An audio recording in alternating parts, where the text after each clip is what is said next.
Fantasizing, got him fiending for this. See, now you know what's crazy about this?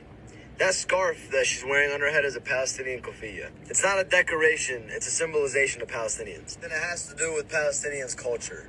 Just like when people who are not black wear box braids, they get hate on it because it's not their culture. But apparently what she's doing isn't a problem. But when it's somebody who's not black wearing box braids, all the black people are going to be in the comments talking about how this is cultural appropriation and how they shouldn't be wearing it. The double standard. All right.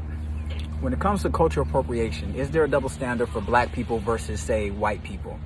I want to say yes, there is. Should there be? Yes, there should be. Unfortunately, we live in this world where everyone says, everyone thinks justice and equality is everyone be the same person or do the same thing with the same rule setting and the same this and the same that. But unfortunately, that's not the way the world works. That's not the way it should work. There has to be different standards based off of different circumstances. If I walk past the elementary school, nothing most likely is going to happen to me. I'm just walking past a school. It's all right. But if someone who is a registered sex offender walk past that same school, they most likely will be arrested. There'll most likely be a problem. They're held to a different standard based off of their history, based off of their record. When it comes to cultural appropriation, did we forget why these terms are even necessary today? Because there are people who have literally treated people like their culture is terrible, like they're nothing, like they're savages, like they're nobodies, and then took certain parts of that culture, rebranded it, and used it and sold it as we made it up.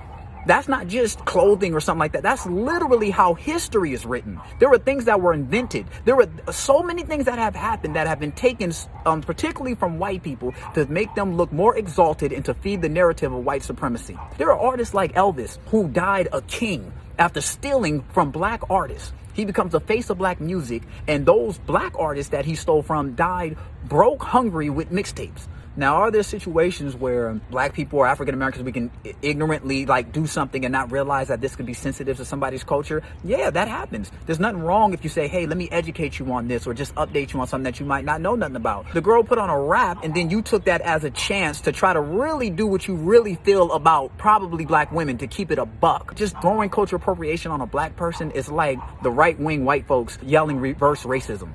It's like, oh, a black person says something racist, and it's like, oh, that's equal to white people's racism. No, a black person says something racist, he says something racist. A white person says something racist. It most likely works within a system that goes to the judge, that goes to police, that goes to the schooling, that goes to the history lessons, that goes through politics. We end up in a system of your racism. So that's the reason why we have to push a harder line when it comes to you, because it actually affects our life in a total different way. We got to put things into perspective. You can't just, oh, if a white person would have wore this, then we would have treated it. You're damn right we would have, because it's always dangerous when they get their hands on somebody else's culture. We don't just grab stuff and just say, oh, we made it up, or we this, that, and the other. We love to say stuff is foreign. Oh man, this is straight out of Palestine, bro. But the sister obviously didn't even know. Last but not least, we have Michael B. Jordan, who opened up his rum line. His rum line was a word that was sensitive to a unique experience that had happened to our people, black people in the Caribbean. Immediately, at least from online, the attacks came vicious. Like it literally was just kind of like, oh, see, this is what we always ride with them, but this is what they do. They love to talk about how Kim Kardashian took the boxer braids and did this and all of that. And it just immediately became like, damn, we the feds. Now, is there anything wrong with them saying, hey,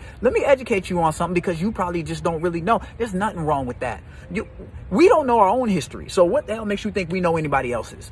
And the reason why we get offended is because our culture is on display to the world. We black people in America are the world's entertainment. We literally dance, dunk, do everything, and just everyone gets everything that they want and they pull it and they go. And we have to come up with terms like cultural appropriation because we've been robbed so many times. But that doesn't mean that we won't make a misstep or do something that may be something that we can get educated on. What happened when Michael B. Jordan found out that, oh, this was a problem? Okay, cool. He changed the name instantly. Done. We have to respect each other's culture, especially between black communities. I don't believe in the turn the other cheek thing. But with us, we're going to have to start softening our tone when it comes to each other. We got to start creating a deliberate dialogue where we can speak to each other and not make everything just so just turn the fuck up. Do you know how easy it is for black folks to kill each other? Do you know how we Crips, Bloods, Muslims, Christians, Democrat, Republican, we can catch that fade easy. And every time we do, it weakens our fight against white supremacy. So bottom line, is there a double standard? You damn right there is a double standard. Oh, you say black girl magic, but what if we would have said white girl magic? See, we have to say black girl magic because you fooled us into believing that our women are nothing and that all white girls are magical. Stay woke, my friends.